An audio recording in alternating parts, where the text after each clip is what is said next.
విజయవాడలో తల్లిజాడ పిల్లకి లేదు, పిల్లజాడ తల్లికి లేదన్నట్లు కొడుకు చచ్చిపోయిన సంగతి తల్లిదండ్రులకు తెలియలే. ఎక్కడో సాటు ఉంటాడులే అనుకుంటున్నారు. తల్లిలో తండ్రిలో చనిపోయిన సంగతి కొంతమందికి తెలియటం లేదు. ఉడా కాలనీ అని ఒక కాలనీ ఉంది మన చర్చి ఎదురు ఉడా కాలనీ ఉంది. అందులో ఇంచుమించుగా అందరూ లక్షాధికారులే, అందరూ ఉద్యోగస్తులే. పైనుండి హెలికాప్టర్లో పులిహార ప్యాకెట్లు, మంచినీళ్ళ ప్యాకెట్లు పడేస్తున్న క్రమంలో ఆ కట్ట పక్కనే బారుకి గేదెలు కట్టేసి ఉంటారు. గేదెలు, ఆ కట్టేసిన గేదెల దగ్గర భయంకరమైన పేడ రొచ్చు ఉంటుంది.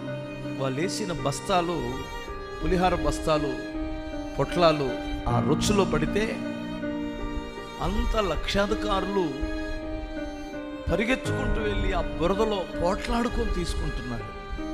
అయ్యో, అలాంటి పరిస్థితులు వారికి వస్తాయని ఎప్పుడూ ఊహించలేదు వారు.